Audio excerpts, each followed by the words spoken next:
कि बच्चा एकांत में रहता है, उसको अगर हम लोग कुछ कहते हैं, चेंज हुआ उसका, एकांत में सडन चेंज हुआ है, उसको हम कुछ कहते हैं, वो आपसे सुनना नहीं चाहता, सुनने की कंडीशन में नहीं है, खाना खाएगा तो वो एक जेल की तरह अपने घर में कमरे को बना लेता है। अच्छा, ऐसी सिचुएशन में जो पेरेंट्स हैं उन्हें ये सिम्टम्स नजर अपने बच्चे में आ रहे हैं, सबसे पहला कदम वो क्या उठाए? सबसे पहला कदम है उसकी डेली एक्टिविटी नोट करें, बुक में नोट करें। और जब भी आपको लगे कि आपके 3 बच्चे या 2 बच्चे हैं, दोनों बच्चे की गतिविधियों में बहुत फर्क आने लगे हैं, दोनों साथ ही डेवलप हो रहे हैं, एक ही एनवायरनमेंट मिल रहा है, एक जैसी एजुकेशन मिल रही है, एक जैसा खान पान मिल रहा है, और उसके बिहेव में परिवर्तन आ रहा है, पहले तो उसको नोट डाउन कर लो। ठीक है। फिर एक बार एक्सटेम्पो ही, चाहे काउंसलर से मिल लो, साइकोलॉजिकल काउंसलर से मिल लो, बच्चे के साथ पहले खुद मिल लो, खुद मिल लो। ऐसा लग रहा है कि हमें ऐसा लग रहा है कुछ हमारा बच्चा अलग तरीके से व्यवहार कर रहा है, उसका व्यवहार एक एक्सेप्टेबल नहीं है, सोसाइटी में एक्सेप्टेबल व्यवहार नहीं है।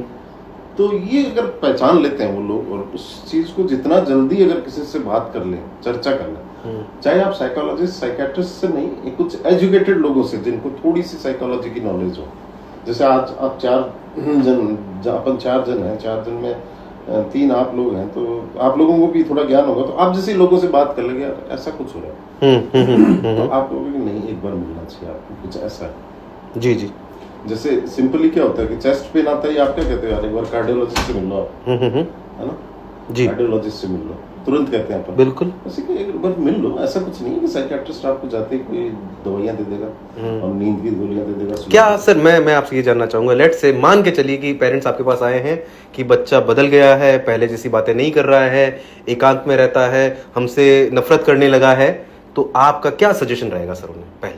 पहला सजेशन तो ये रहेगा कि देखो, अगर ये सब चीजें परिवर्तन में आपको बहुत कम समय हुआ है, तो आप 15-20 दिन का समय और लें, उसको पढ़ें, उसके व्यवहार को पढ़ें, उसको कुछ टास्क दें कि तुम ये टास्क करो, कर पाओगे कि नहीं कर पाओगे, अगर नहीं कर पाते हो तो वो नहीं कर पाता है तो आप फिर चिकित्सक से संपर्क करें। तो चिकित्सक फिर उसको एनालाइज करता है। किस तरह के टास्क दिए जा सकते हैं?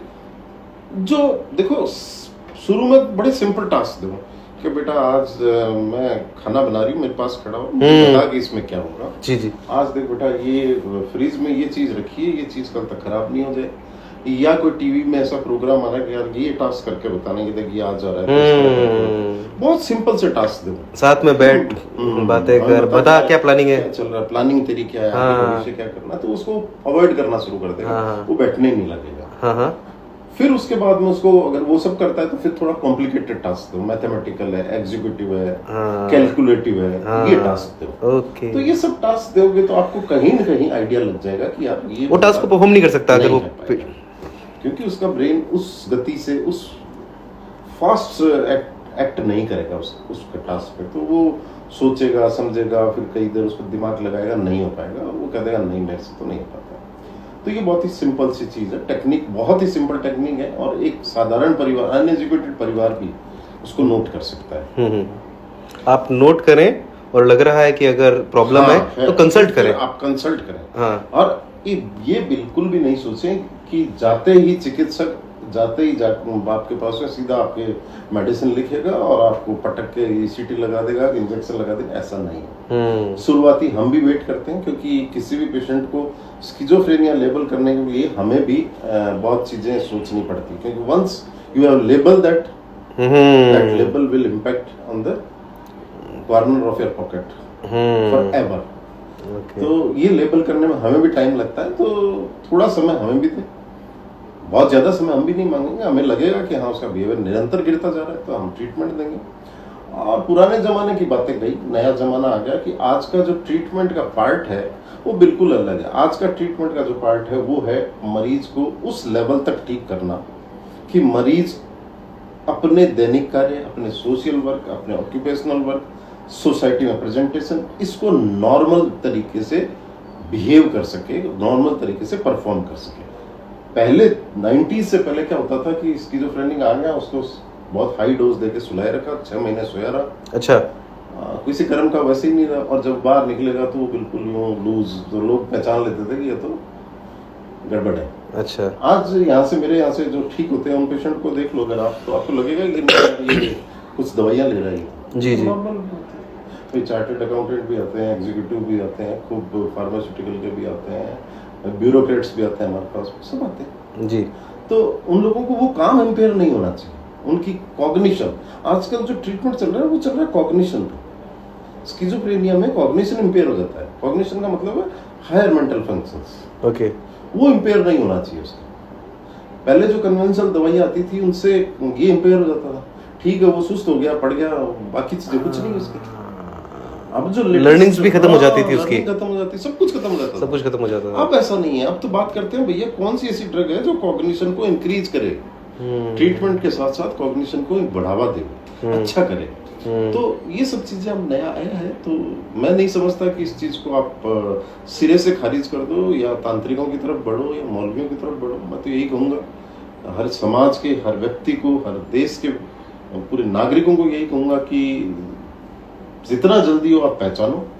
जैसे कैंसर को जल्दी पहचानोगे वो जल्दी ठीक होगा, वैसे ही साइकेट्री को पहचानो, स्किज़ोफ्रेनिया को पहचानो, मैनिया को पहचानो। डिप्रेशन नो डाउट बहुत से लोग पहचान लेते हैं और बहुत अच्छे से पहचान लेते हैं, लेकिन फिर भी वो आने में देरी वो भी करते हैं, लेकिन उसमें इतना बर्डन नहीं है। लेकिन स्किज़ो और मैनिया जहाँ बात करते हैं वहाँ आप जितना जल्दी हो सके। एक बहुत ही इंटरेस्टिंग बात बताता हूँ मैं जी। बहुत से आपके साथीगण जो होंगे उनसे पूछ लेना। एक ओसीडी एक बहुत कॉमन बीमारी है, इसको ऑब्सेसिव कंपल्सिव डिसऑर्डर कहते हैं। हर तीसरे चौथे घर में एक फीमेल या मेल मिल जाएगा आपको, जो आपको ऐसा लगेगा कि यार ये तो नॉर्मल चीज है, साफ सफाई तो नॉर्मल है। अब हम डिफरेंशिएट कैसे करें कि ये बीमारी या ये नॉर्मल। देखो इसको बड़ा सिंपल सा फंडा है। ऑब्सेसिव पर्सनैलिटी सब में होती है। मुझे इस चैम्बर में साफ सफाई चाहिए, this is my obsession. Okay. मुझे ये चीजें बिल्कुल सेट चाहिए, दिस इज ऑब्सेशन। मेरी पानी की बोतल यहाँ होनी चाहिए, दिस इज ऑब्सेशन। बट अगर मैं इस पानी की बोतल को 25 बार यहाँ से यहाँ रखूंगा, नहीं यार यहाँ सेट नहीं हुई, ये पौधा इधर रख देता तो ज्यादा बढ़िया लगता, यार वो फूल यहाँ रख देता, मेरा दिन सारा इसमें निकल जाए और पेशेंट बाहर वेट करे, जी जी जी जी, तो पैथोलॉजिकल हो गया। When that impair your daily activity, your social life, your occupational life, then it is pathology. तो ये भी पहचानना बहुत जरूरी है। एक फीमेल है बार बार हाथ धो रही है, बार बार हाथ धोती रहती है, नहा रही है तो 2-3 घंटे।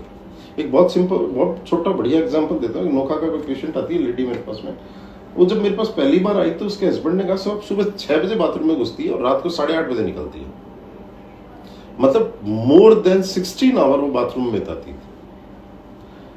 तो फिर हमें लगा कि यार लोगों को पता ही नहीं है, और ये उसके बरस